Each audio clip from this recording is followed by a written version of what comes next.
Hey, what's going on? My name is KarQ and today's video is going to be a change of pace. This one's going to be a VOD review and an analysis on my own Ana gameplay here on Lijiang Tower. Spoiler, we actually lost this game and I'm going to figure out what I could have done better to have improved my chances of winning this game.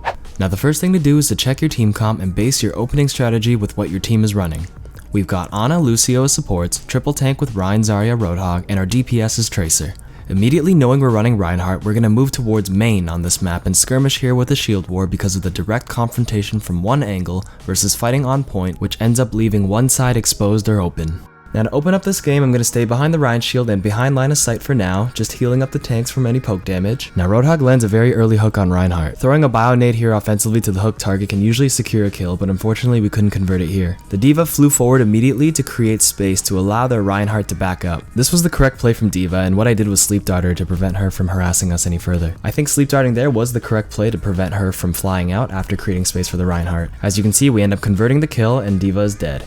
Here our Reinhardt gets charged, so I throw a bio nade to top him off with some HP and to prevent the enemy from healing. Here I get earth shattered, but I keep an eye on the enemies that are still on my screen. I try to sleep dart the enemy soldier here, but I miss, and I see our Reinhardt is moving to the point, so I have to move with him or else I'm gonna die. And here, since we already had the numbers advantage from the early hook on Rein and then the converted kill on D.Va, we already win this fight. The enemy D.Va actually didn't regroup with their team and actually came back a little bit too early and we ended up killing her. Leave her, baby, leave her, baby, leave her, sleeper. Keep out of my way. No, what are you doing?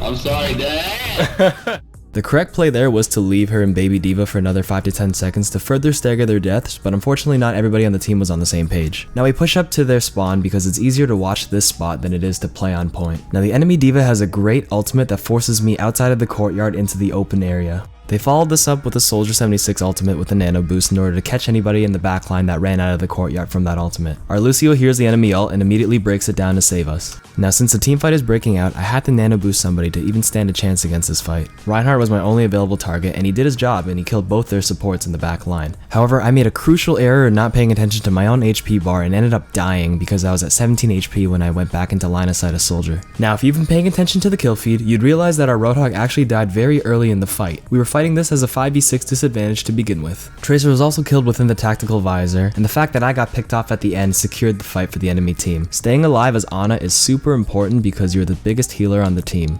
especially since Lucio is more useful on speed during team fights. Since we started the fight at a disadvantage, I died, our Tracer died, our Reinhardt ends up jumping off the map to prevent them from charging ultimates, and we try to regroup as soon as we can. Now here I top off my Rein and see that nobody else needs immediate healing. So here I immediately went on offense and actually picked off the Lucio because Ana is actually great at long distance picking. I bio nade our Reinhardt to amp up the healing to top him off, and you can see the kill feed and our team is taking a huge advantage right now. Here I make a big mistake and end up trying to snipe the Soldier 76 and actually miss all my shots. Our Zarya should not have died in that situation had I been healing. For the most part, I would say stick to healing, especially if you have a huge numbers advantage in a 6v3 like we have here. Although Zarya died, we still won the fight and I sit back on the point behind the Rein shield and wait for the next push.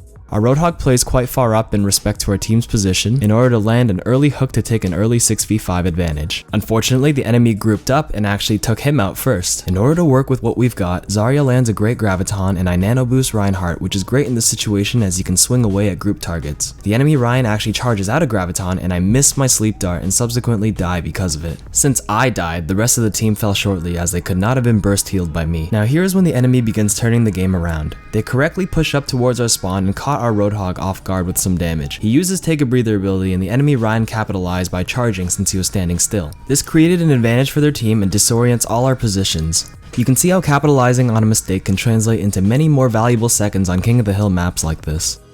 So, we take our losses and wait for the next push. Here I'm just doing some healing, but I'm saving bio nade because my teammate is out of line of sight and out of immediate danger for now. There are many times perhaps a lower ranked Ana would actually use bio nade here because they immediately see a low health teammate. If you use bio nade here, you immediately lost the 10-second cooldown that may have been used offensively right around that corner to secure a kill. You never know. You have to always assess the situation. My teammate is behind the wall, Reinhardt is showing up with the shield, and it's a Roadhog who has a healing ability.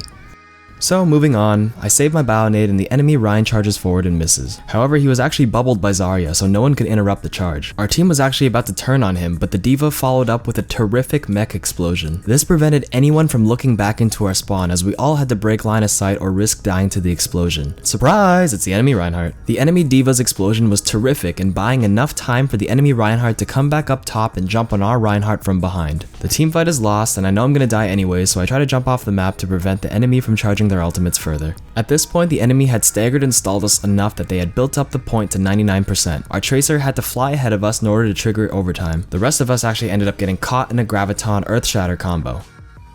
The enemy Reinhardt gets a free charge on our Roadhog as a result, and even though I hit my sleep dart, he still died because the enemy team followed up on him. I do my best here to live and run up to support my team on the point, but ended up dying for it while still having nano boost, and our team lost the round shortly after.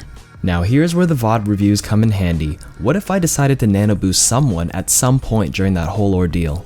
Let's rewind for a second, and here our team's Reinhardt actually charges out of the Graviton, in which if I nano boosted him, he might not have died to Soldier due to that 50% damage reduction. Who knows how the situation may have changed.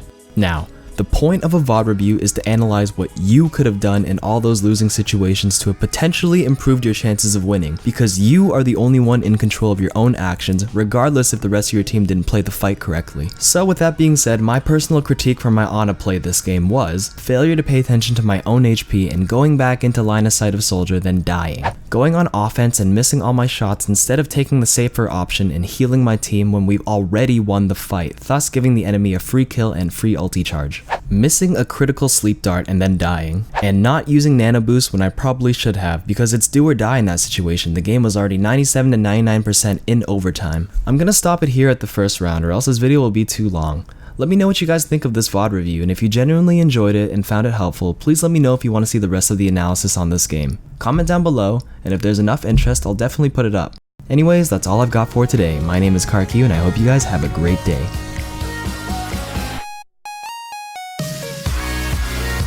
Hey guys, shameless plug, but I'm streaming my games on YouTube. If you want to watch, it's my channel URL with /live at the end. Alternatively, you can subscribe and hit the bell icon near the subscription button on my channel to be notified the next time I'm live.